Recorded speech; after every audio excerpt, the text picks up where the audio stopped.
Gitin Daf Kaf Vav. On va commencer à partir de la Mishnah qui se situe en haut de la page. Hakotev Tovse Gitin Tsarich Sheyaniach Mekom Ha'ish ou Mekom Ha'isha ou Mekom Hazman. La Mishnah nous parle d'un sofer qui a envie d'anticiper. Il a peur d'être débordé de travail plus tard. Qu'est-ce qu'il fait? Il prépare déjà des guettes, un guet ou un acte de vente, ce qu'on appelle shtar mecher, ou un acte de prêt, shtar milva, shtar alva'a.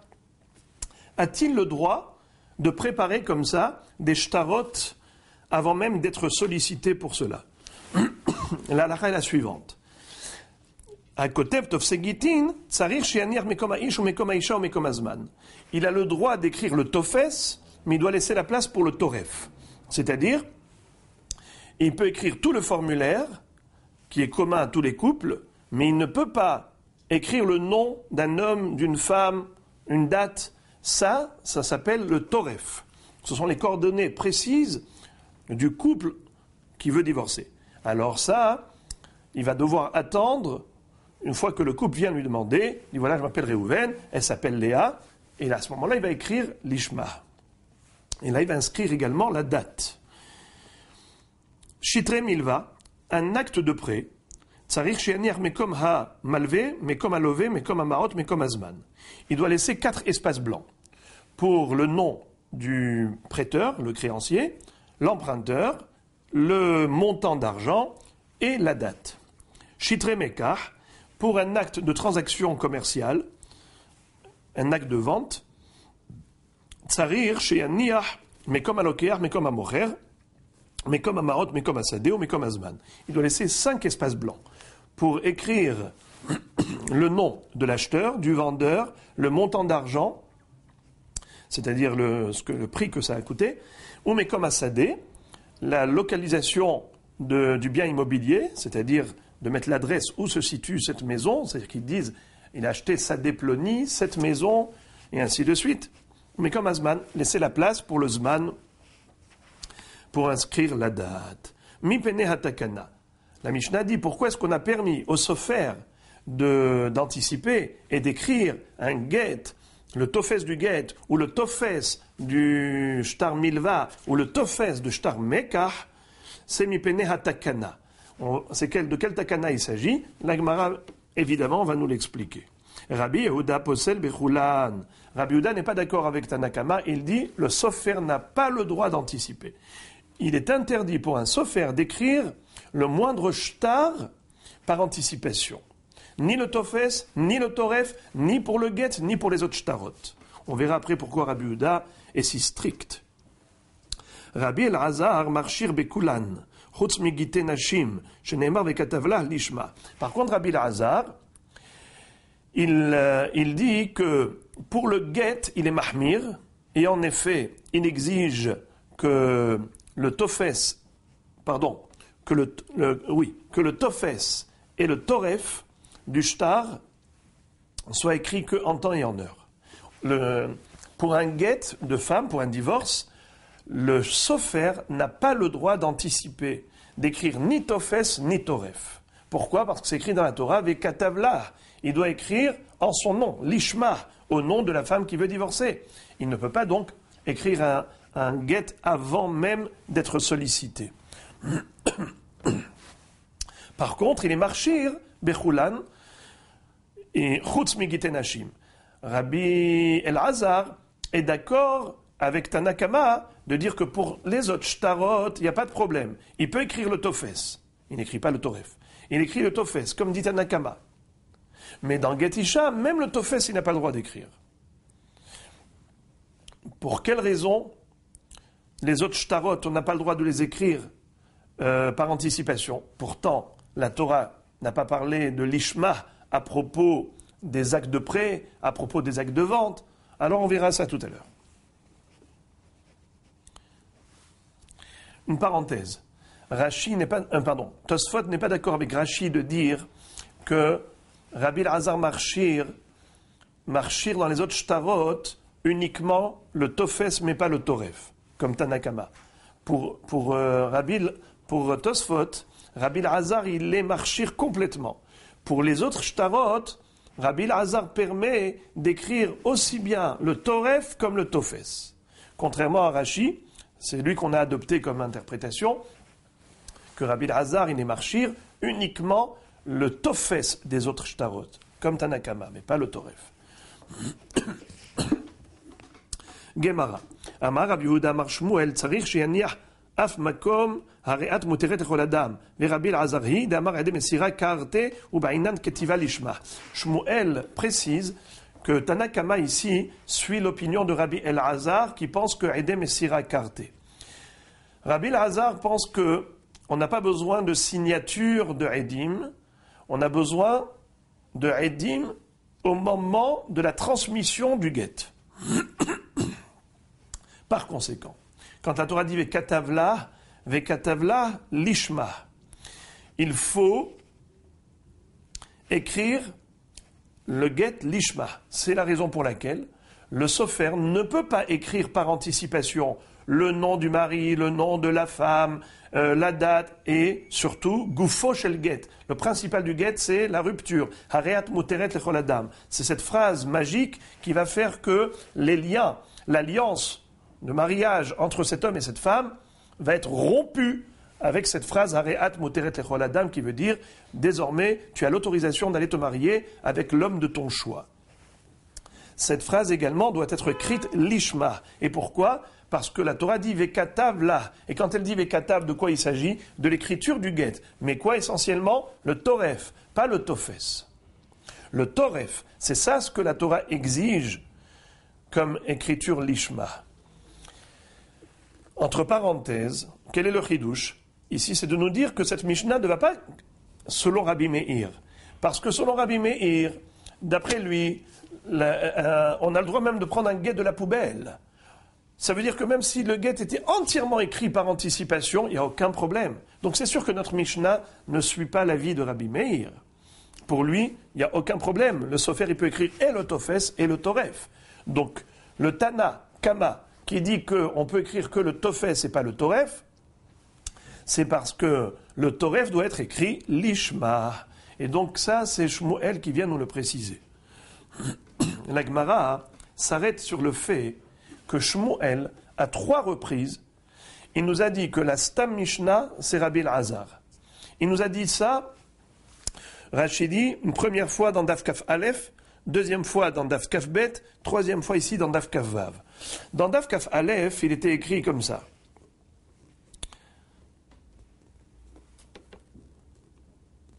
En kotvin ala mehubar. On n'a pas le droit d'écrire un get sur un élément rattaché au sol, tel qu'un tronc d'arbre, tel qu'une feuille qui est rattachée à l'arbre, qui est lui-même rattachée au sol. Ça, c'est assourd. Sefer Keritout, comme un sefer, c'est mobile, ainsi le support de l'écriture du get doit être mobile, et surtout pas un tronc d'arbre qui est rattaché au sol. Quel est le din ? Nous dit la Mishnah, Ketavo, Talsho, Hatmo ou Netanola, Kacher. C'est-à-dire que la Mishnah, au début, nous a dit on n'a pas le droit d'écrire sur quelque chose qui est mehoubar, mais ensuite, on nous a dit, et si on a écrit, et qu'après l'écriture, on a détaché des hatmo, après, on va expliquer que ça veut dire quoi, hatmo. Hatmo, et ensuite, il a donné ce get à la femme, elle est megureshet, elle est divorcée. Alors là-bas, la Gemara pose une contradiction. Elle dit comment ? Au début, tu me dis qu'il ne faut pas écrire. Et après, tu me dis que s'il a écrit et qu'il a détaché vehatmo, alors c'est kasher. Là-bas, Shmuel nous dit qu'il ne faut pas traduire le mot hatmo par hatima, qui veut dire signature. Là-bas, le hatmo, ça veut dire la clôture de l'écriture, la fin de l'écriture. De quoi il s'agit ? Tofes et toref. Dans le formulaire du get, il y a 2 parties. Tofes et toref. Le texte qui est commun à tous les couples, et le toref, les coordonnées précises de ce couple. En kotvin bimhubar la karka. La Mishnah là-bas, elle nous dit qu'il ne faut pas écrire sur un tronc d'arbre ou une feuille. Ne pas écrire, même pas le tofes. De peur qu'il continue d'écrire même le toref sur l'arbre ou sur la feuille d'arbre. Tandis que s'il a déjà écrit Ketavo, alors après ça, il y a une récupération possible. Comment? Il détache, il cueille la feuille, et ensuite, il fait hatmo. C'est quoi hatmo? C'est pas hatima de'idim. C'est la hatima, la fin, la clôture de l'écriture, c'est-à-dire le toref. Puisque pour Rabbi Elazar, il n'y a même pas de signature Minatora. Alors Shmuel, qu'est-ce qu'il nous a dit? Cette Mishnah, elle va selon Rabbi Elazar, qui dit que il faut écrire le toref, l'ishma. Alors c'est vrai que Chachamim m'ont dit, il ne faut même pas écrire le tofet sur un arbre de peur qu'il écrive également le toref. Mais s'il s'en est rendu compte, après avoir écrit le tofes, il a détaché la feuille et il a complété en écrivant le toref sur une feuille détachée, alors il peut lui donner ce get, Netanola, s'il lui a donné le get et kacher. Rabbi Shmuel nous a dit que même la Mishnah d'après, également, elle suit l'opinion de Rabbi Elazar. Laquelle Mishnah? La Mishnah nous dit comme ça. Afilu cheresh shote vekatan, akol kesherim nichtov et aget. Afilu cheresh shote vekatan. Même un fou, un sourd-muet et un petit sont aptes à écrire un get. Et la Gemara là-bas a posé la question, on dit, mais pourtant ils ne sont pas bardat, comment est-ce qu'ils sont habilités à écrire un get? Là encore, Shmuel a répondu, et il dit qu'ils ont écrit que le tofes, mais pas le toref. Puisque la Mishnah, elle suit l'opinion de Rabbi Elazar. Rabbi Elazar, lui qui exige une écriture du get l'ishma, c'est uniquement par rapport au toref. C'est pour cela que un fou, un sourd-muet ou un petit peuvent écrire le tofes. Rabbi Elazar n'exige le lishma que par rapport au toref. Et c'est de cela qu'il s'agit. Alors nous voyons qu'à 3 reprises, Shmuel a répété que le Stam Mishnah, c'est Rabbi Elazar, qui nous dit que Aïdé Messira écarté. Et par conséquent, le lishma, il est nécessaire dans l'activa. Mais quelle partie d'activa requiert la kavana lishma? C'est uniquement le toref et pas le tofes. C'est la raison pour laquelle, 3 halachot. Première, si on a écrit le tofes sur Mehoubar, et ensuite on a été tolesh, et on a écrit le toref, c'est kacher. Deuxième halacha, un fou, il a écrit le tofes, et ensuite un bardaat, il a écrit le toref, c'est kacher. Troisième halacha, le sofer qui veut anticiper et écrire déjà un formulaire de get avant même d'être sollicité, il peut écrire le tofes, mais pas le toref. Voilà les 3 halachot. Et la Gemara maintenant va poser la question, pourquoi Shmuel avait besoin de préciser à chaque fois que c'est bel et bien Rabbi Elazar qui est l'auteur de la Mishnah en question. Utsricha, c'était nécessaire. Si Shmuel l'avait précisé uniquement par rapport à la première Mishnah, laquelle? Celle qui nous dit qu'on n'a pas le droit d'écrire un get sur Mehubbar la Karka. J'aurais pu penser, Behahi, Hahu, Deika leukma ki Rabbi Elazar, de Katane en Kotvin, de Katane Katvo. Là-bas, j'aurais pu dire qu'on est obligé de dire que c'est Rabbi Elazar. Pourquoi? Parce qu'au début, tu me dis en Kotvin Mehubbar la Karka. Et après, tu me dis, Katvo bimchubar kacher.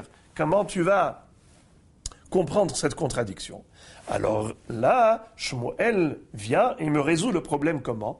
Il me dit En Kotvin, c'est le Tofes, En Kotvin et Chatrila. Mais Bedi Avad, s'il a été Kotev, le Tofes, puisqu'il n'a pas encore écrit le Toref, il a écrit Betalouche, Zebeseder.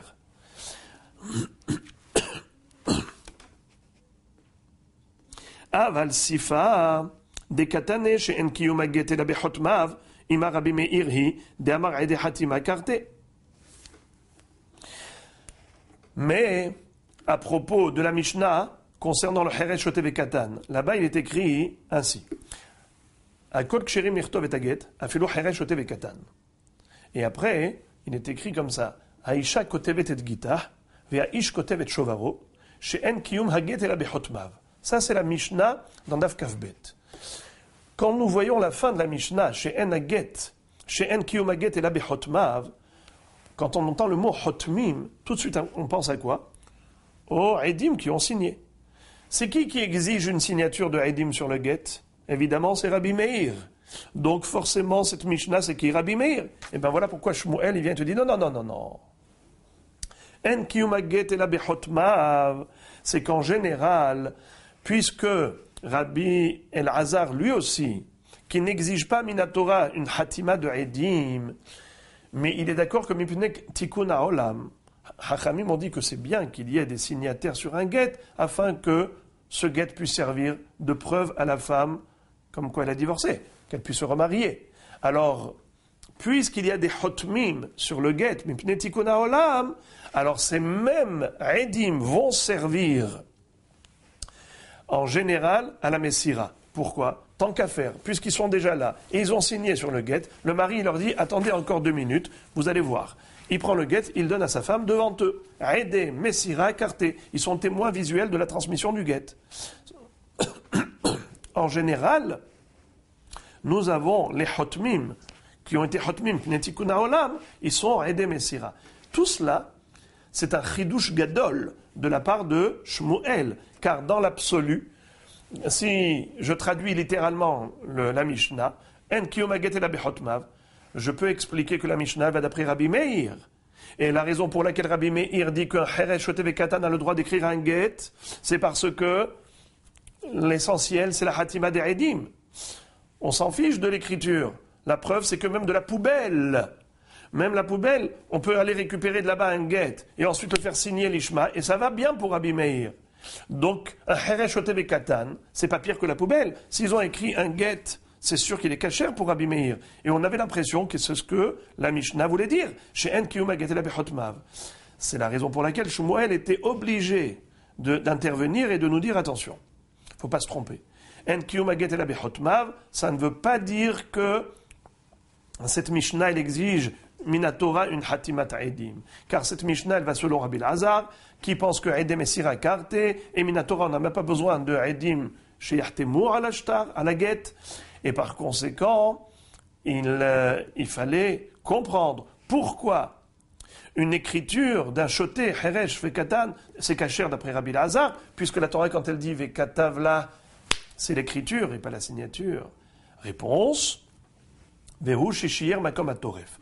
Le Heresh, Choté, Vekatan, ils ont écrit quoi? Ils ont écrit que le Tofes, pas le Toref. Donc tout cela, c'était nécessaire. On n'aurait pas pu le deviner. ויש מועינן בהאי האינמי יקלו כמו כרבי אלעזר אבל אימה מידי ספר רבי אלעזר ורשליו רבי אלעזר צריכה. Troisième intervention de Shmuel, c'est dans notre Mishnah, où il nous précise que le Tanakama, quand il dit que le Sofer a le droit d'écrire le Tofes mais pas le Toref, il suit l'opinion de Rabbi Elazar qui dit que Vekatavla, c'est uniquement le Toref. Vekatavla, c'est l'activa qui doit être l'ishma. Et attention, il peut écrire le Tofes, mais il n'a pas le droit d'écrire le Toref. Il n'a pas le droit d'écrire le Toref, pourquoi? Parce qu'il suit l'opinion de Rabbi Elazar. Pourquoi est-ce qu'il avait besoin de le préciser ici, Shmuel? Réponse, parce qu'en aucun cas je ne l'aurais su. Pourquoi je n'aurais pas pu le deviner? Puisque je vois Rabbi Elazar à la fin de la Mishnah. Nous avons 3 opinions, Tanakama, Rabbi Yehuda et Rabbi Elazar. Donc si à la fin de la Mishnah, c'est Rabbi Elazar qui intervient, sous-entendu que le Tanakama, c'est certainement pas Rabbi Elazar. Shmuel arrive et il nous donne un chidouche atsum. Et il nous dit non, même la Recha, ce Tanakama, c'est Rabbi Elazar. Et à la fin, on retrouve Rabbi Elazar qui intervient, et c'est pas contradictoire, comme la Gemara va le dire plus tard, qu'en réalité, nous avons 2 élèves de Rabbi Elazar qui, eux, discutent et sont en mahloket quant à l'avis de leur maître Rabbi Elazar. Il y en a un qui dit blanc et l'autre dit au nom de Rabbi Elazar noir. C'est-à-dire que 2 élèves de Rabbi Elazar qui sont en mahloket. C'est qui? Tanakama et Rabbi Elazar qui est cité à la fin de la Mishnah. Tanakama au nom de Rabbi Elazar, qu'est-ce qu'il dit? Que on a le droit d'écrire le Tofes. Le Sofer qui veut anticiper a le droit d'écrire le Tofes, mais pas le Toref. Tandis qu'à la fin de la Mishnah, Rabbi Elazar, qu'est-ce qu'il dit? Ni Tofes, ni Toref. On est gozer Tofes à tout Toref, comme on verra tout à l'heure. Donc, les deux élèves de Rabbi Elazar sont en marloquette, à savoir, est-ce que Rabbi Elazar permet à un sofer d'écrire le tofes par anticipation. Donc jamais je n'aurais pu imaginer que Tanakama suit l'opinion de Rabbi Elazar, puisque je vois Rabbi Elazar cité à la fin de la Mishnah. Voilà pourquoi Shmuel avait besoin de nous le préciser, que ce Tanakama suit l'opinion de Rabbi Elazar.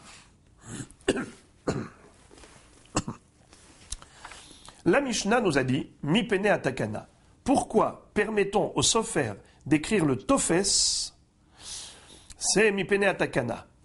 Qu'est-ce que ça veut dire « Mi pene atakana » La Gemara demande « Maï takana amar Rabbi Yonatan mi pene takana sofer ». Rabbi Yonatan nous dit que c'est pour favoriser le sofer. Miskin, le pauvre sofer, il est toujours débordé de travail. Il a des gens qui le sollicitent pour un guet, d'autres pour un shtar monote, pour un shtar de prêt, et un shtar de vente, et ainsi de suite. Il est tellement occupé qu'à un moment donné, il est débordé. Alors, pour lui permettre d'anticiper et d'être prévoyant et d'organiser son travail, Hachamim ont dit « Mipene hatakana » pour l'aider au sofer à s'en sortir. Voilà pourquoi on a été tolérant et on lui a permis d'anticiper et d'écrire le tofes avant même d'être sollicité pour le guet. Rabbi Elazar de amar ede mesira karte ou bedinhu de afilu tofes namelo lichtov ou mishum takanat sofrim sharu rabanan. Car normalement, on aurait dû lui interdire d'écrire même le tofes. Pourquoi? Car ce Tana, comme qui il pense, comme Rabbi Elazar, qui exige une ktiva lishma.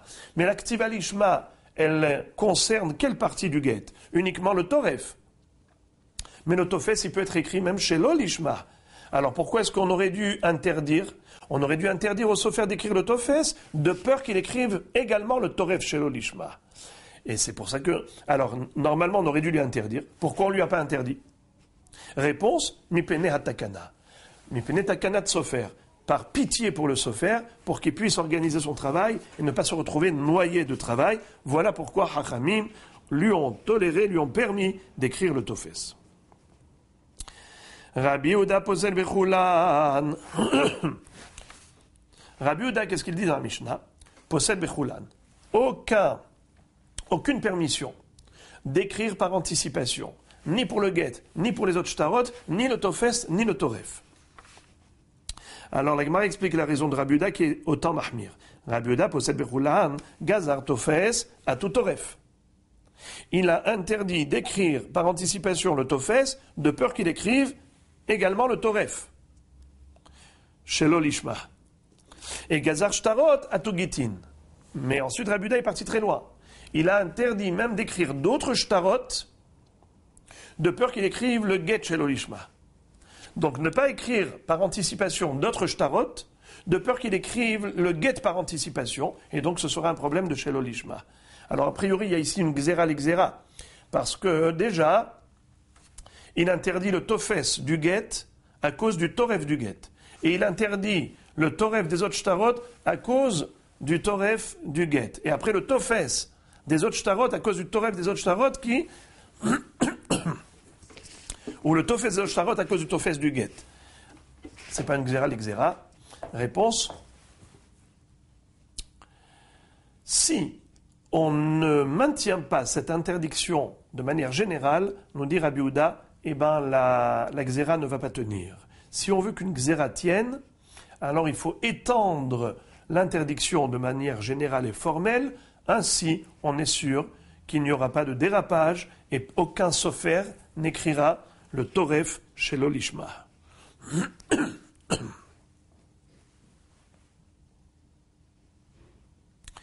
Rabbi Elazar marchir bechulan, chutz migite nashim. Tofes à tout toref gazar, shtarot à tout gitin lo gazar. Rabbi Elazar, il est marchir bechulan. Qu'est-ce que ça veut dire? Le troisième Tana, c'était Rabbi Elazar qui disait que pour les autres shtarot, c'est kasher. Mais par contre, le tofes du get, c'est pas kasher. Pourquoi? Il est gozer tofes du get à cause du toref du get. Puisque le toref du get doit être écrit l'ishma, si tu lui permets d'écrire le tofes chez l'olishma, par anticipation, il risque d'écrire également le toref chez l'olishma. Alors ça, il est d'accord d'interdire. Gazar tofes de get à tout toref de get. Aval lo gazar tofes des autres shtarot. Il n'a pas été gozer le tofes des autres shtarot par rapport au toref du guet. Il n'a pas fait cette gzera l'igzera, comme Rabbi Yehuda l'a fait. Et là encore, je rappelle, la chita de Tosfot, c'est que, selon Rabbi Elazar, il est marchir dans les autres shtarot, pas uniquement le tofes, même le toref. Ça, c'est un grand chidouche.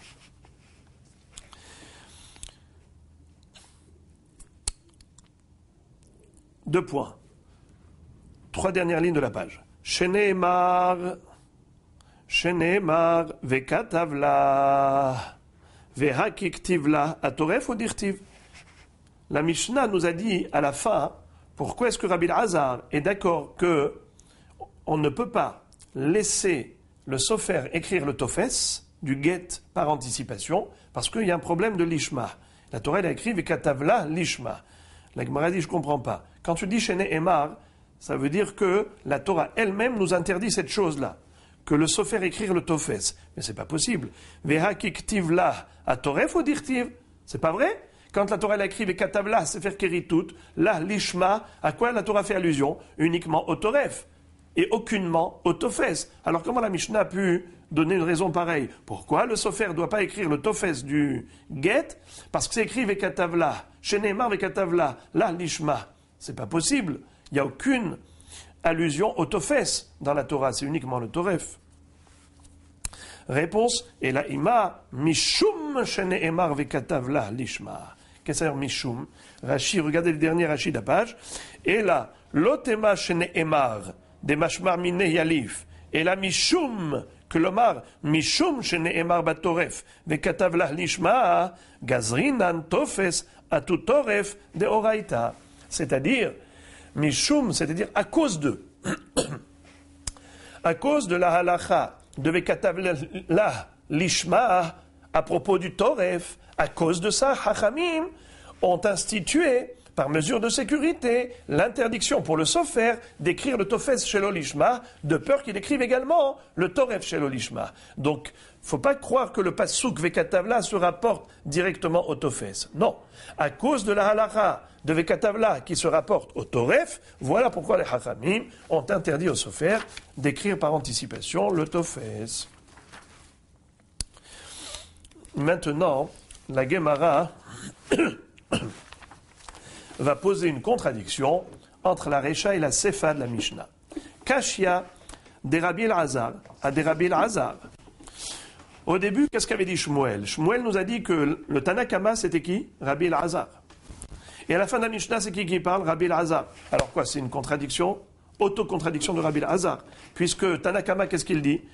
Que le sofer a le droit d'écrire le tofes du guet par anticipation. Et on ne dit pas Gazrinan tofes atutoref. Alors que à la fin de la Mishnah, qu'est-ce qui est écrit? Rabbi Elazar Omer, Rabbi Elazar marchir bechulan, chutz minagitin. Qu'au niveau du guet, on n'a pas le droit d'écrire le tofes, même pas le tofes, par anticipation, de peur qu'il écrive également le toref. Alors, Tanakama n'est pas gozer, c'est Gzera des Rabbanan, et Rabbi Elazar, il est gozer, Gzera des Rabbanan. Mais même là-haut, c'est dit que c'est Rabbi Elazar, alors il se contredit. Réponse, très Tanae, ve'aliba des Rabbi Elazar. C'est comme on l'avait dit tout à l'heure, que, en fait, ce sont deux élèves de Rabbi Elazar.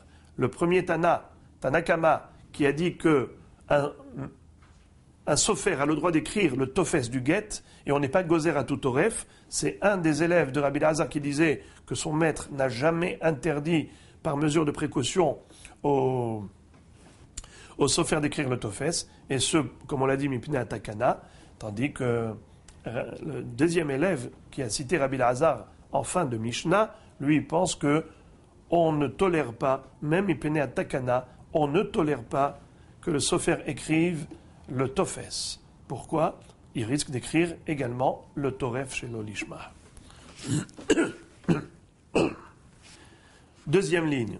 Rabbi Shabtai Amar Chizkiya Mishum Ktata ve Rabbi Meirhi de Amar Ede Hatima Karte Ubedin hu de afilu toref nami lichtov Zimnin de Sham'a le sofer de Kakativ Vesavra ihu ka'amarle ve'avala ktata bahade. Rabbi Shabtai nous dit au nom de Chizkiya que la traduction de Mipene Hatakana, l'explication de la Mishnah, qui nous a dit que pourquoi est-ce qu'on tolère, pourquoi est-ce qu'on... Pourquoi est-ce que le Sofer écrit le Tofes mais pas le Toref? Mipene Hatakana. Alors ici, on avait déjà eu une première explication. Que veut dire Mipene Hatakana? C'est une tolérance. Normalement, on aurait dû interdire au Sofer d'écrire le Tofes, de peur qu'il écrive le Toref Shelo Lishma, et tout de même on lui permet, pourquoi? Pour lui faciliter la vie, pour organiser son emploi du temps, pour pas qu'il soit débordé. Takana de Sofer. Maintenant, on dit juste le contraire. Afour. Notre Mishnah, c'est Rabbi Meir. C'est ce qu'il dit Hizkiya, contrairement à Shmuel. Tanakama va selon Rabbi Meir, qui dit Aede Hatima Karte. Et donc, si c'est Aede Hatima Karte, on n'a même pas besoin d'écriture Lishma. Quand la Torah dit Vekatabla Lishma, il s'agit de la signature des Eidim. Alors, l'activa du get n'a pas besoin d'être Lishma. Si c'est comme ça, pourquoi on interdit au Sofer d'écrire le Toref, d'écrire le nom de la femme, du mari et la date? Pourquoi est-ce qu'on l'empêche? Pourtant, on a le droit de prendre un get, même de la poubelle. Pour Rabbi Meir, il n'y a aucun souci. Alors pourquoi? On a dit dans la Mishnah que le Sofer peut écrire Tofse Gitin, mais pas le Toref. Il faut qu'il laisse mais comme Haïsh, mais comme Haïcha, mais comme Azman. Pourquoi faire? Réponse, c'est que s'il va écrire le nom du mari et de la femme, imaginons lorsque le Sofer est en train d'écrire et qu'il lit à haute voix pour ne pas faire d'erreur. Il écrit, il dit voilà, à haute voix, Réhouven dit à Léa, Hareat Muteret Lechol Adam. Donc il est en train d'écrire l'acte du divorce et il répète à haute voix les noms de Réhouven et de Léa. Imaginons Madame Léa, elle passe dans la rue juste devant la maison du Sofer au moment où il était en train de dire cela. Dit quoi?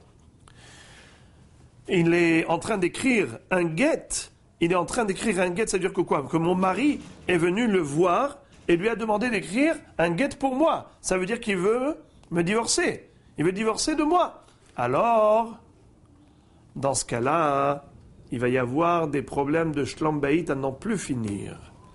C'est la raison pour laquelle Hachamim ont dit Mipnei Takana, pour la Takana du Shlom Bayit, pour pas qu'il y ait des tensions et des frictions et des conflits au sein du couple. Voilà pourquoi il ne faut pas que le Sofer écrive les coordonnées, le Toref, parce que le nom de l'homme et de la femme, si la femme elle entend parler d'une chose pareille, elle peut croire que son mari, c'est lui qui a voulu la divorcer.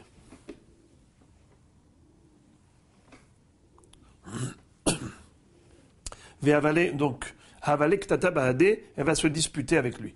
Rav Rizda Amaravi Mishum Takanat Agunot. Rav Rizda dit au nom de Avime que la raison pour laquelle les Hachamim ont dit que le Sofer peut écrire le Tofes, mais pas le Toref, c'est Mipnei Takanat Agunot. Qu'est-ce que ça veut dire? Mishum Takanat Agunot. La Gemara, pour l'instant, ne nous donne pas d'explication. Elle va nous en donner deux. Amrela Rabbi Meir, ve Amrela Rabbi Lazar. Elle va nous donner une explication de Takanat Agunot selon Rabbi Meir et une explication selon Rabbi Lazar. Amrela Rabbi Meir, de Amar Ede Hatima Karte. Ubedin hu, de Afilu Toref Nami Lechtov. וזימנין דאבה לקטטה בהדה, ורתח עלה, וזריק לה ניהלה, ומעגן ומוטיב לה.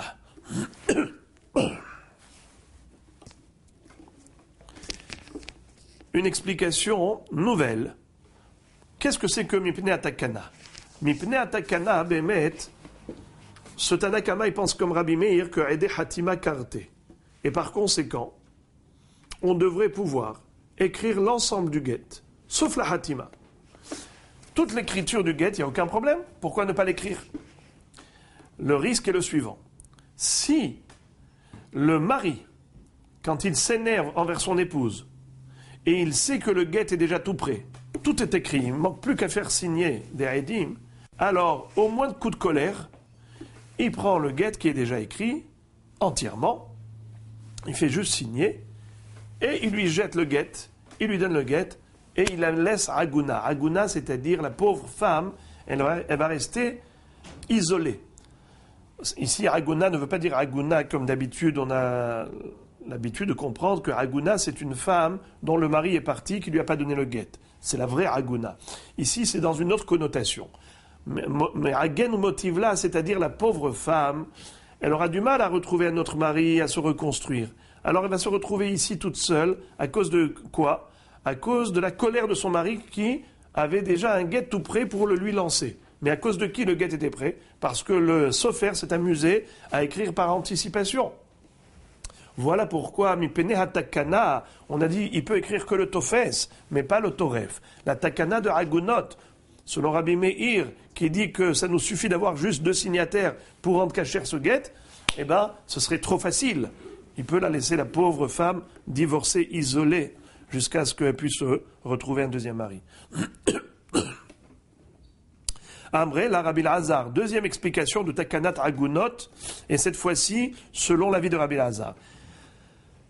De Amar Edem Messira Karte, Rabbi Lazar qui dit que c'est les Edim de la Messira qui est carté, c'est-à-dire que on n'a pas besoin de signataire. Quand la Torah écrit Vekatavla, de quoi elle parle quand elle exige l'Ishma? Elle parle de l'écriture, pas de la signature. Dans ce cas, Bedin hu de'afilu tofes nami lolichtov. Selon cette explication, en réalité, même le tofes, il fallait pas lui permettre de l'écrire. Pourquoi? Parce que si tu lui permets d'écrire tofes chez l'olishma, il risque d'écrire même le toref chez l'olishma, et ça c'est très grave. Vezimnin deba'i lemizalim dinatayam, velo ashkar safra, veshavikla, ve'azil, ou me'agen, ou motivla. C'est-à-dire, le risque étant, c'est que ce mari, imaginons qu'il doit se déplacer et il doit partir en Australie, très très loin. Maintenant, lui, il veut divorcer de sa femme, mais il n'a pas le temps de rester ici pour organiser l'écriture du guet et ainsi de suite. Il peut partir et la laisser Aguna bloquée, une femme qui ne pourra jamais se remarier puisqu'elle n'a pas eu le guet. Qu'est-ce qu'on dit les Haramim? Mieux vaut permettre au sofer d'écrire le tofes par anticipation. Après, il y a juste 3 blancs à combler, Shema'ish, Shemaisha, Ve'azman. Au moins, le guet est déjà prêt. Comme ça, le mari qui veut partir, il n'aura pas de prétexte. En disant, ah non, moi, j'ai pas le temps de faire écrire tout un guet. On dit, monsieur, c'est bon. Le guet est déjà prêt. Il y a juste le nom, les noms à inscrire avec la date. C'est bon. On va faire ça très vite. Et c'est comme ça que, au moins, cette femme ne restera pas Aguna. Voilà encore une explication de Takanat Agunot si on disait que Tanakama suit l'opinion de Rabbi Lazar, comme l'avait dit Shmuel. La suite de la Gemara. Umekom Hazman. Kapasik vetane, loshna mina nisuin, veloshna mina irusin. La Mishnah nous a dit que le sofer qui a envie d'anticiper et de préparer un guet, il doit laisser 3 espaces blancs. Pour le nom du mari, celui de la femme, également l'inscription de la date. La Gemara fait la déduction suivante. Du fait que la Mishnah n'ait pas fait de différence, elle n'a pas établi un distinguo entre get mina irusin et get minha nisuin, un get durant la période des fiançailles ou un get pendant la période du mariage, mashma qu'il n'y a pas de différence entre les deux. Il faut savoir qu'à l'époque, les fiançailles, c'était 12 mois avant le mariage. Ce qu'on appelait fiançailles kiddushin, c'est pas comme aujourd'hui des fiançailles qui sont uniquement à titre symbolique. C'est un accord d'aller se marier, mais ce n'est pas du tout les kiddushin. Les kiddushin, c'est quoi? C'est lorsque le mari, le hatan, dit à la kala, hareat mekudeshet li betabadzu kedat Moshe ve'Israël. Aujourd'hui, on fait ça sous la choupa. Mais autrefois, on faisait 12 mois avant la choupa l'acte des kiddushin. Et ensuite, 12 mois plus tard, les nisuin, le mariage, avec choupa et sheva brachot. Quel était le din lorsque le harous et la haroussa, fiancé et fiancé, voulaient se séparer? Il fallait obligatoirement un guet. Aujourd'hui, une rupture de fiançailles, pas besoin de guet, puisqu'il n'y a pas eu bichlal de kiddushin. Dans ce guet-là, Si le sofer a anticipé et qu'il a écrit la date, alors c'est un problème. Quel est le problème? C'est un get mukdam. Nous savons que la date doit correspondre au jour même durant lequel l'acte du divorce a eu lieu. On n'a pas le droit d'inscrire une date antérieure. Et c'est la raison pour laquelle même un sofer qui veut anticiper n'a pas le droit d'écrire la date du jour durant lequel il est en train d'écrire. Il faut qu'il attende qu'il y ait divorce. Et à ce moment-là, on écrira le nom du mari et de la femme et la date du jour du divorce. Pourquoi est-ce qu'un get mukdam n'est pas cachère? On avait vu la raison, ça dépendait de toute une mahloket qui avait eu lieu entre Hachamim et Rabbi Shimon, Rish Lakish, Rabbi Yochanan. Rappelez-vous, on avait appris la raison pour laquelle Bichlal, pourquoi Hachamim ont institué d'inscrire la date sur le get. Selon Rabbi Yochanan, c'est pour une raison. Laquelle? Nous craignons que si jamais un homme a épousé sa nièce, Batahoto, si Chas Veshalom, elle a trompé, qu'elle a commis un adultère, selon la halakha à l'époque du Sanhedrin, alors elle était passible de la peine capitale. Quel serait le risque? C'est que son mari, qui est à la fois son oncle, pourrait avoir de la sensibilité pour elle, c'est-à-dire peut avoir pitié d'elle parce que c'est la fille de sa sœur, et par conséquent, il pourrait la couvrir, la protéger, de manière injuste. Comment? Il va lui écrire tout de suite un get et il lui donne. Il veut dire, dis au Beddin que tu étais divorcé au moment où tu as fait cette avéra. Comme ça, ils ne pourront rien te faire puisque tu n'étais pas marié. Ce risque, c'est au titre de ce risque que Hachamim ont imposé d'écrire la date dans le get. Ainsi, on saura si oui ou non elle était divorcée à ce moment-là. Quand il n'y a pas de date, alors il lui écrit tout de suite un get et il lui dit fais-leur croire que je t'ai divorcé depuis fort longtemps, avant la avéra que tu as commise. Mais maintenant qu'il y a une date, on sait exactement que le get il a eu lieu après la avéra, donc elle était chayevet mita. Ça c'est la raison selon Rabbi Yochanan. Selon Rish Lakish, c'est Mishum Pere, Mishum Perot. Nous savons que le mari a le droit d'exploiter les biens immobiliers de son épouse durant toute la période de mariage. Une femme, quand elle se marie, et qu'elle a en dot en mariage des biens immobiliers, alors quel est le din? Lorsqu'elle se marie, son mari a le droit de l'usufruit. Il a le droit de commercialiser les pérotes. Par exemple, elle a apporté un champ, lui il cultive et il prend les pérotes. Elle a apporté une maison, un bien immobilier, ça veut dire qu'elle avait ça en dot en mariage, lui il le loue et c'est lui qui encaisse les loyers. Ça s'appelle Nirse Meloug. Hagouf laïcha, Hakeren laïcha, va perot la baal. Le capital, il reste évidemment appartenant à la femme. Si jamais il y a divorce, elle récupère. Mais pendant toute la période de vie maritale, le mari a le droit d'exploiter ses biens immobiliers et d'en consommer les fruits. Ce qu'on appelle pérote. J'ouvre une parenthèse. Pourquoi est-ce que les Chachamim ont institué cela? C'est en contrepartie de l'obligation qu'a le mari de faire pirkon. Pirkon, c'est-à-dire que si jamais elle tombe en otage, elle tombe en captivité, alors il a le devoir de la racheter. Alors, quand il y a un devoir, il n'y a pas que des devoirs, il y a aussi des droits. Il doit la racheter, ce qu'on appelle pidion, pirkon, mais elle lui donne également les pérotes. Mais si jamais il y a eu divorce, évidemment, le mari n'a plus le droit d'exploiter les biens immobiliers de son épouse, puisque maintenant elle a récupéré tous ses biens, c'est à elle. Quel est le din si le mari a continué de vendre les fruits? Eh bien, il n'a pas le droit. Il n'a pas le droit. Non seulement qu'il n'a pas le droit, mais la femme peut aller réclamer, même auprès des acheteurs. Imaginons que le mari a vendu des biens, a vendu des pérotes aux gens, après le divorce. Puisqu'il n'avait pas le droit, la femme peut aller les voir à ses acheteurs et leur dire « Rendez-moi je suis désolé pour vous, vous avez payé pour acheter ces pérotes, mais ces pérotes sont à moi. Elle a le droit de récupérer. C'est la raison pour laquelle un get mukdam n'est pas cachère. Qu'est-ce que ça veut dire un get mukdam n'est pas cachère? Si on met une date antérieure, alors elle peut aller de manière injuste chez les acheteurs et leur dire « Vous avez acheté des pérotes après mon divorce. Montre-nous la preuve que tu as divorcé avant que nous achetions ces fruits. » Elle va leur montrer le get avec une date antérieure. Get mukdam.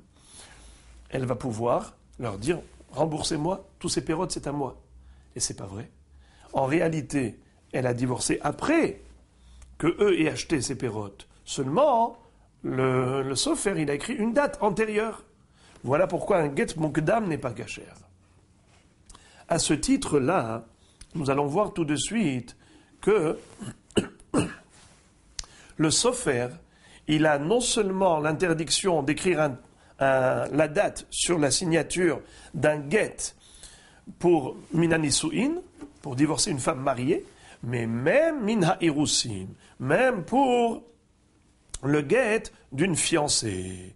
Un hatan qui veut divorcer sa kala, sa fiancée, il doit lui écrire un get. Ce get doit être avec une date qui correspond au jour du divorce et non pas une date antérieure. C'est la raison pour laquelle on interdit au sofer qui écrit un tofes de gitin, même si c'est get mina irusin et pas seulement mina nisuin, il n'a pas le droit d'écrire une date qui est celle de l'écriture, parce que celle de l'écriture ne correspond pas au jour du divorce. Elle ne va divorcer que quelques jours après. Maintenant, la Gemara va poser la question suivante. Elle va dire « Bish lama d'après Rabbi Yohanan, je comprends. Je comprends la raison pour laquelle il faut inscrire une date. Il faut inscrire une date dans le get. Et aussi, il ne faut pas que cette date soit antérieure. Parce que, d'après Rabbi Yohanan, qu'est-ce que nous craignons? Que la nièce de ce bonhomme, qui est en même temps sa femme, ait commis un adultère, et qu'elle soit chayavet mita, et que l'oncle, qui est son mari, veuille la protéger. Qu'est-ce qu'il fait? Il lui donne un get. Alors il peut soit lui donner un get maintenant, soit écrire un get avec une date antérieure à la Avera. Une date antérieure à la Avera. Donc on a toujours ce même problème. Mais d'après Rish Lakish, c'était quoi le problème? Le problème, c'est qu'elle aille réclamer injustement les fruits qui ont été achetés par d'autres personnes depuis la période de la date. Ça veut dire qu'elle a le droit de réclamer les pérotes que son mari a vendues après le divorce.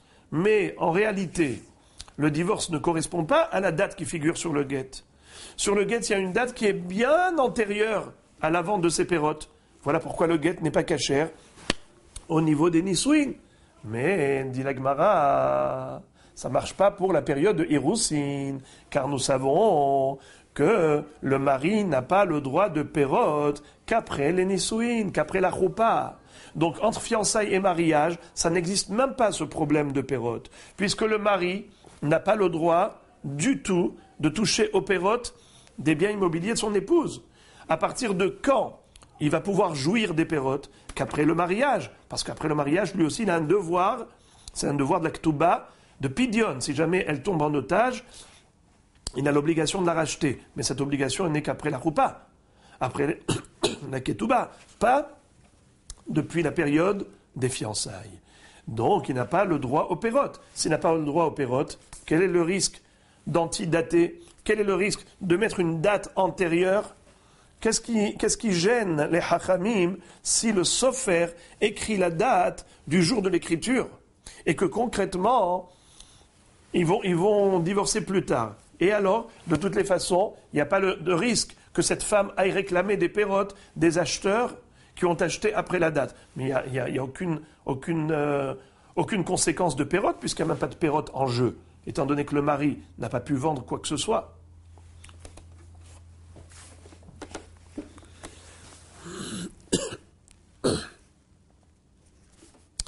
Alors la réponse. D'abord, je relis dans les mots. Kapasik vetane loshna mina nisuin veloshna mina irusin.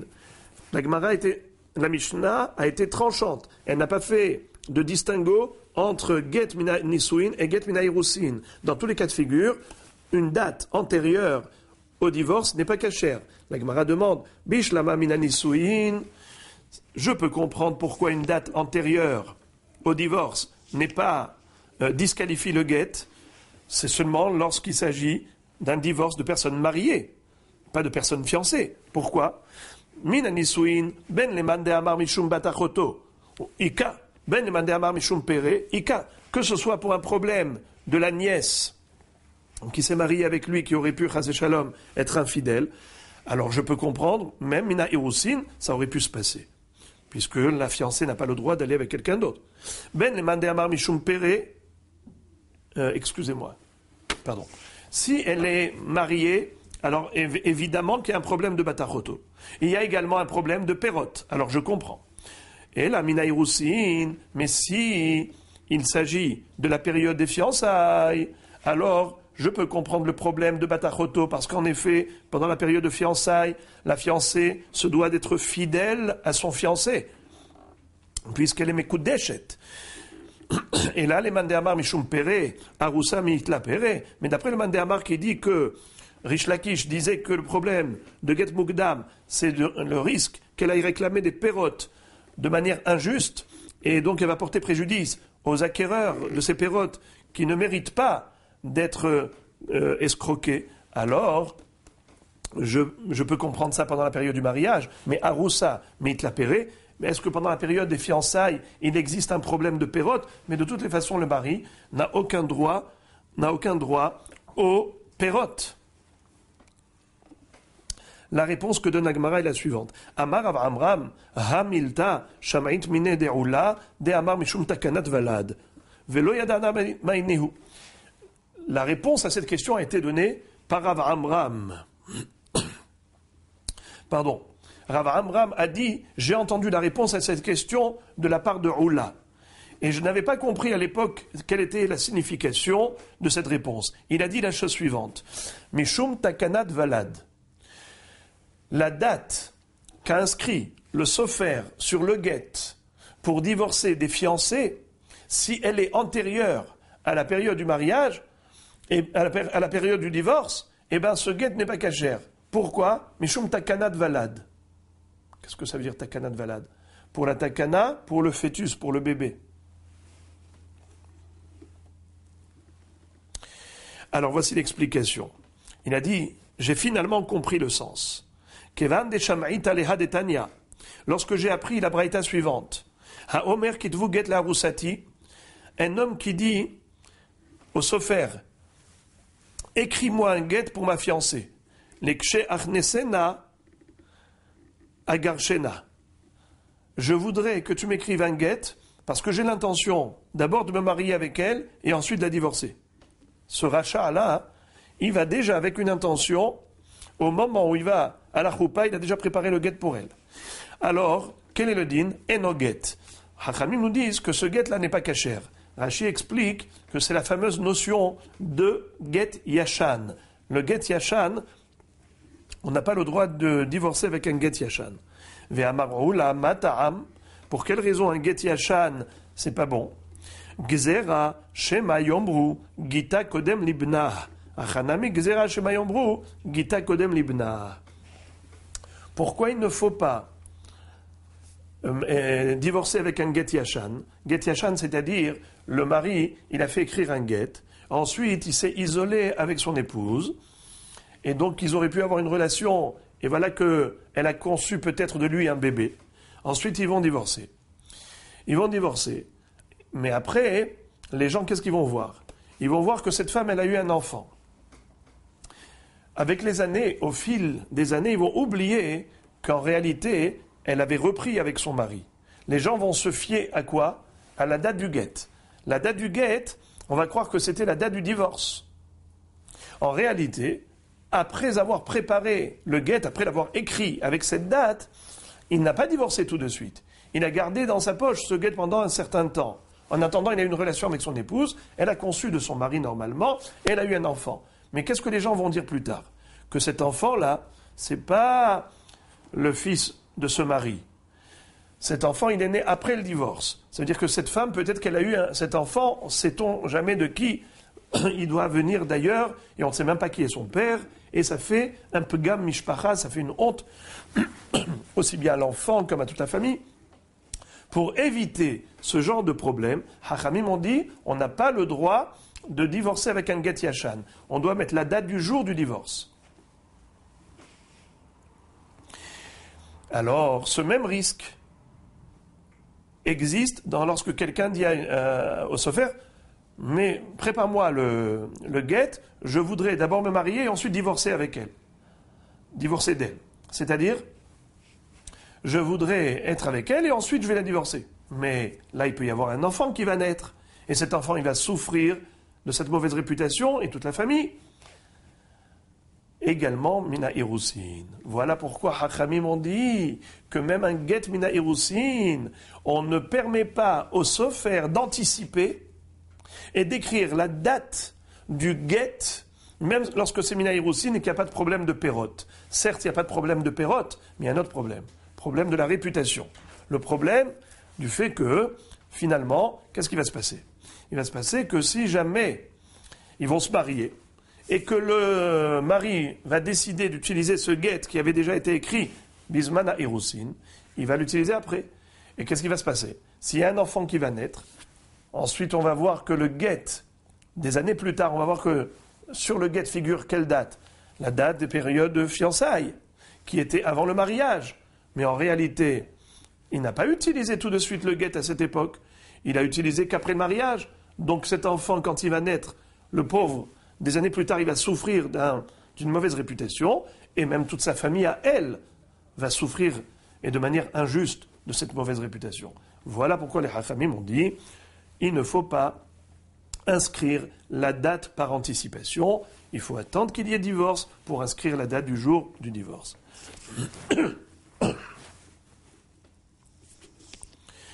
Je relis dans les mots. Ils vont dire que le get a précédé l'enfant. Voilà pourquoi ici aussi, à propos des fiançailles, on a dit qu'il ne faut pas écrire une date pendant la période des fiançailles par anticipation. De peur qu'on dise que le get a précédé la naissance de l'enfant. Amarabi Zera, Amarabi Abba Bar Shila, Amarav Hamnuna Saba, Amarav Adabar Ahava, Amarav Halacha Rabbi El-Azar. Ici, Rabbi Zira dit au nom de Rabbi Abba Bar Shila, qui a dit au nom de Rav Hamnuna Saba, qui a dit au nom de Rav Adabar Ahava, qui a dit au nom de Rav, que la halacha, elle est comme Rabbi El-Azar.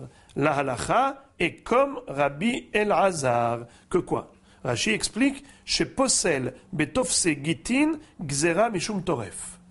La halacha, elle est ni comme Rabbi Yehuda, qui interdit tout, ni comme Tanakama, qui permet d'écrire le tofes de tous les shtarot, même de get. La halacha, elle est comme Rabbi El-Azar, qui dit que pour les autres shtarot, on peut écrire le tofes. Et selon Tosfot, même le toref est permis dans les autres shtarot d'après Rabbi El-Azar. Mais à propos du get, non. Rabbi El-Azar est d'accord d'interdire d'écrire le tofes à tout toref. C'est-à-dire que de peur qu'il écrive également le nom du mari de la femme et la date chez l'olishma, par anticipation, alors Hachamim ont interdit complètement au sofer d'écrire le get, même pas le tofes, de peur qu'il écrive le toref chez l'olishma. Et la halacha a été nifseket par tous ces Hachamim, comme Rabbi El-Azar, au nom de Rav, comme Rabbi El-Azar, qui interdit. Car Rav aleh de Rabbi El-Azar, tuvina de hakime. Rav a dit de Rabbi El-Azar que c'était tuviana de hakime. Qu'est-ce que ça veut dire tuvina de hakime? Alors Rashi dit, mais ushar sheba hachamim. Qu'est-ce que ça veut dire, mais ushar sheba hachamim? Le mot osher peut être traduit de deux façons, soit osher, soit ishur. Mais ushar, comme un get, mais ushar, un shtar, mais ushar. Mais ushar, c'est-à-dire approuvé, validé. C'est celui, Rabbi El-Azar, c'est celui qui jouit d'une approbation de tous les hachamim. Les hachamim approuvent ce qu'il dit. Il y a ceux qui expliquent Tuviana de Hakime, Mufla b'Chokma. C'est quelqu'un qui était d'une très grande sagesse et intelligence. Et ceux qui traduisent simplement Tuvina de Hakime, Atov sheba Hachamim. le meilleur des Chachamim. La Gemara pose la question. Va filu bish'ar shtarot nami, c'est-à-dire,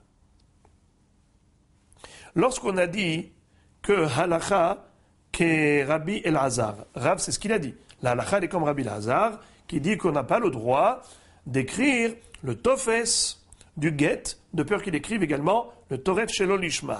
Question, est-ce que la halakha est aussi comme Rabbi Elazar, qui lui a autorisé d'écrire les autres shtarot par anticipation? Est-ce que là encore, la halakha est comme Rabbi Elazar, ou bien comme Rabbi Yehuda qui est interdit? Va filu bish'ar shtarot nami, est-ce que Rabbi Elazar permettrait? Vea marav papi mishme de rava, hay ashrata de dayane, de mirteva mikame de lishade sade, achatimat yadayu psula, alma mehze keshikra, achanami mehze keshikra. C'est-à-dire, comment peut-on être possède la halakha comme Rabbi Elazar, qui autorise au sofer d'anticiper, il autorise le sofer d'anticiper et d'écrire un shtar, un acte de prêt, un acte de vente, et ainsi de suite, des shtarot mamonot, il permet d'écrire par anticipation. Ça c'est Rabbi Elazar, qui dit le tofes, il n'y a pas de problème. Mais c'est du sheker. Pour Rashi, c'est le tofes. Pour Tosfot, même le toref, Rabbi Elazar permet. Merzek et shikra. Mais pourtant, ça a l'air d'être du mensonge. Et nous avons une halakha qui dit que le Beddin doit faire très attention de ne pas paraître menteur. Par rapport à quelle halakha? On est dit comme ça. Ashrata de Dayane. Ashrata de Dayane, c'est-à-dire la validation des Dayanim. Lorsque nous avons un shtar avec deux signataires, on n'est pas sûr que la signature n'a pas été falsifiée. Peut-être qu'elle a été inventée. Qu'est-ce qui nous permet d'être sûr que cette signature n'a pas été fabriquée, falsifiée? Alors, il faut aller chercher, par exemple, deux personnes qui nous disent « Nous, on reconnaît cette signature ». Ou bien les deux Haïdim eux-mêmes nous disent « C'est notre signature ». À partir du moment où la signature des témoins a été validée comme étant authentique, dès ce moment-là, le Beddin vont certifier le shtar et désormais, il est valide. Ça s'appelle Ashrata de Dayane. Attention, Ashrata de Dayane de Mirteva Mikame de Lisa de Saade Hatimat Yadayu Psula. Imaginons que le Beddin a anticipé.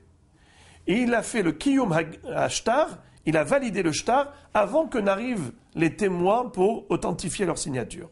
Imaginons que le Beddin, on leur a dit, vous savez, les deux témoins qui ont signé, ils arrivent. Voilà, là, ils sont dans la rue à côté. Ils arrivent dans quelques minutes. Alors, qu'est-ce qu'ils ont fait les Dayanim? Ils ont dit, on va anticiper. Voilà, ils ont déjà commencé à écrire sur le shtar. Ce shtar est valide puisque les témoins sont venus et ils nous ont annoncé que c'est bel et bien leur signature. Si le Beddin écrit cela avant d'entendre de la part des signataires que c'est bien leur ktivat yadaim, c'est du mensonge. Bien que ça correspond à la réalité, c'est-à-dire, finalement, quand ils vont venir, ils vont valider que c'est vrai.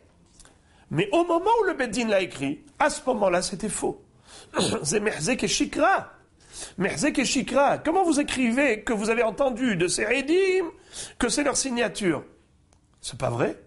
Merzek et Shikra, ça a l'air d'être du sheker. À ce titre-là, nous dit Rav Papi, au nom de Rava, que cette Ashrata de Dayane de Mikatva Mikame de Lisa de Saader, Timat Yadayu, Psula, Alma, Merzek et Shikra, Achanami Merzek et Shikra. Alors comment se fait-il que Rabbi Elazar ait autorisé le sofer à anticiper par rapport à d'autres shtars de mamonot, un shtar de prêt, un acte de vente? Comment tu peux anticiper? Mais pourtant, c'est Merzek et Shikra. Tu écris des choses qui n'ont pas eu lieu. Ça a l'air d'être du sheker, du mensonge. La Gemara réfute Rav Papi au nom de Rava. Elle dit Veleta, mais des Rav Nachman. Il n'a pas raison de dire que Merzek et Shikra, à cause de Merzek et Shikra, c'est pas soul. D'Amar Rav Nachman, Omer ya Rabbi Meir, afilu metzao b'ashpa, hatmo venatno la kacher. Tu vois que on peut On peut même récupérer, selon Rabbi Meir, un guet même de la poubelle. On prend ce guet-là et on l'utilise pour qui? Pour Réhouven et Léa, puisque c'était des homonymes. On voit que ces noms figurent dans le guet. Et pourtant, le guet, certainement, n'a pas été écrit les Shem, Réhouven Zé, Léazou. Pourquoi? Parce que pour Rabbi Meir, on n'a pas besoin de l'ishmah dans l'écriture, mais uniquement dans la signature. Et il n'a pas de problème non plus par rapport au sheker. Normalement, qu'est-ce qu'on aurait dû dire? D'accord, tu n'as pas de problème sur le plan... l'ishmah. Mais tu as un problème de mehzek et shikra. Ça n'a pas été écrit pour ce couple.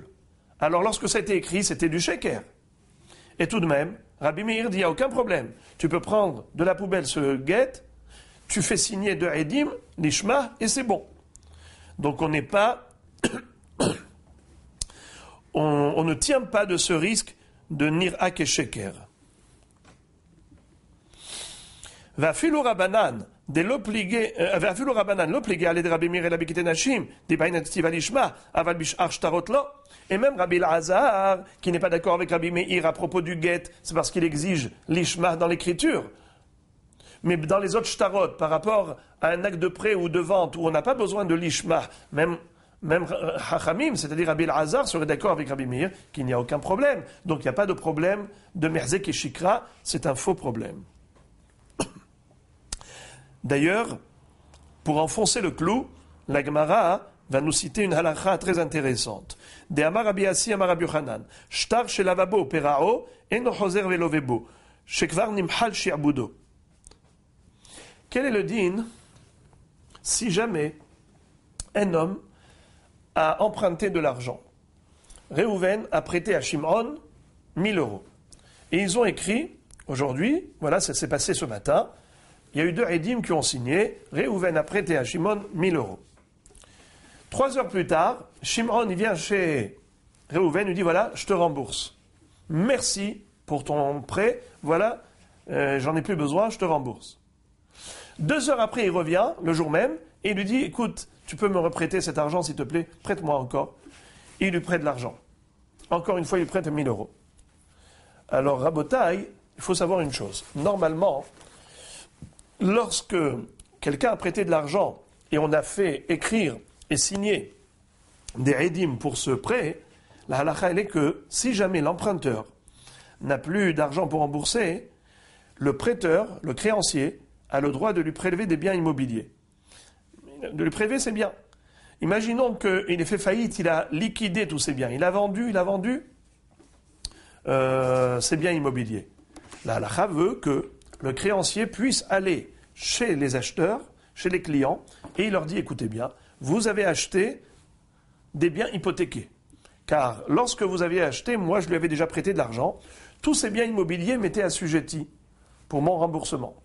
Maintenant que vous avez acheté à vos risques et périls. Tant pis pour vous, moi je prélève, moi j'encaisse.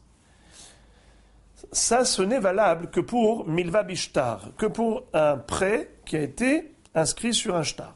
Quel est le din pour Milva Be'alpe? Si on n'a pas écrit un shtar, le din est que, dans ce cas, on ne peut pas aller chez les acheteurs et litrof minameshur badim. On peut être gové mi benehorim, on peut prendre des biens qu'il a lui, mais on ne peut pas être gové minameshur badim, il n'y a pas d'assujettissement, il n'y a pas d'hypothèque. Maintenant, quel est le din dans le cas de figure qui est le suivant? Réhouven a prêté à Shimon, et on a établi un shtar. Mais ensuite, il lui a remboursé. 3 heures plus tard, il revient, lui dit, maintenant, prête-moi à nouveau.